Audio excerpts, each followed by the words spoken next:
Furufiga wegendereze tolaba nti oli president advisor. Wuno alabudde Furufiga mbu yegendereze ye omutemu eyata Isma Olaxes iculi agamba mbu abanja kasente ke wabula ye omukulu Kyagulanyi Ssentamu asimye omugenzi iculi ku nsonga ki. Of course byonna mbikuletedde n'amalala mangi mwegali gwe just wekumire bwe kumuzi kujjika media ogenda kubanga ate omanya ebisingako awo. Nyongera okujjukiza gwe ate naba kubanga osubscribinga gena maaso subscribing likinga commentinga awo no tusobola okubanga tutambula ffenna butereevu. Munnange mukwano gwange gwe ampuliriza eno Uganda abantu bomu bagamba ki Uganda kinyoma wabula Uganda yo efuuse Uganda. Emabega kaawo munnange twaviirwako omulungi omuntu w'abantu Isma Olaxes iculi era poliisi yavaayo netegeeza nti egenda kubanga mwanattu enoonya omutemu oyo eyakola ekintu ekyo.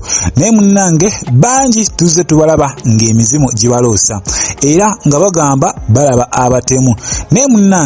Naye munnange twabadde tuli awo munnange nga waliwo avuddeyo nga ye agamba mbu ye yatta Isma Olaxes iculi wabula ono nga talaga face ye era nga alaga ali confident nnyo ng'agamba abanja kasente ke yamala omulimu naye tebaamusasula. Nammwe mumwerabireko.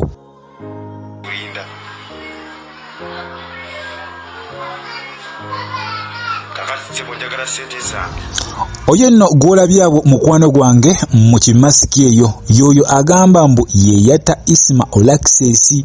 Eyo nno wenkujjayo mukwano gwange nenkutwalako ew'omukyala Don Asia. Ono nno nga ye alabika yateerebbwa naye nga ku bbeiro waliwo abamuyambyeko mwanattu n'ateebwa wabula abantu bangi beeweredde Furufiga nga bamugamba teyakoze munnange si kirungi yadde n'akatono. Era mwabo abangi abavuddeyo waliwo ne yavuddeyo mwanattu ne yeewera okutuusa ku Furufiga obulabe. Nammwe mumwewulirireko.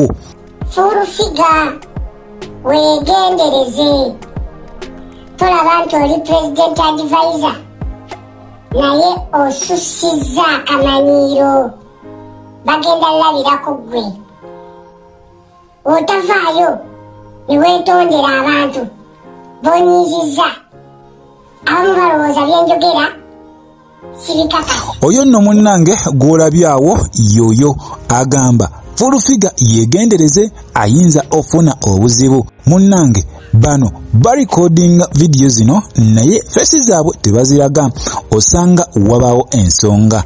Of course Uganda kyo kyekyo buli omu akola ekintu mu ngeri gy'akirabamu n'engeri gy'akyagalamu wabula ebintu bino abamu babiraba ng'ebyokusaaga kubanga waliwo omulenzi amubiri emabega kaawo gavaayo gano galaga lwatu mwana mulenzi amanyiddwa nga Pressure. Ono yamaliriza akwatibwa era lwa nsonga ezo yakolanga ebintu nga biyita bya lusaago wabula abantu abamu babitwala serious.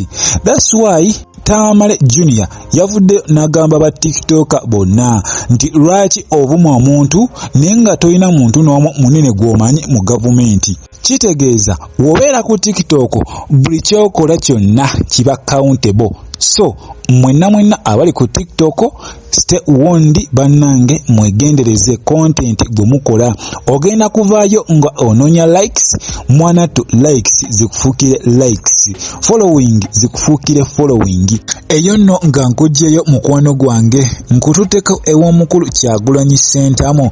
Ono nno yagenze maaso n'okungubaga ssaako okujjukira omukulu Isma Olaxes iculi era yamusiimye mu bigambo bye. Bino byonna byabadde wali Kavule ku mukolo ogumu we yabadde nga ayogerako n'abavubuka.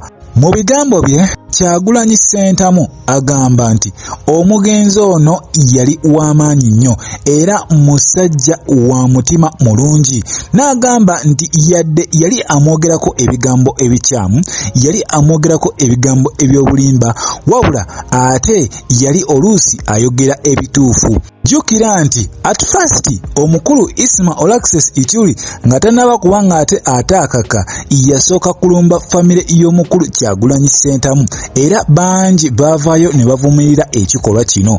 Nga wolaba omukulu basajja mivule ensangi zino yeefudde ekintu ekirala, avuma buli kiramu, naddala Kyagulanyi Ssentamu. Ono amuvuma takoma kuvuma ye, wabula agattamu abaana, omukyala ssaako famire yonna. Ekintu kye ŋŋambira ddala nti si kirungi era tekyetaagisa. Omukulu Kyagulanyi Ssentamu agenze maaso n'ayogera ku Isma nga omusajja eyali akuma ekigambo kye, omusajja eyali ayimirira ku mazima, era bw'atyo n'amusabira omwoyo gwe Mukama Katonda agulamuze kisa, awummule mirembe.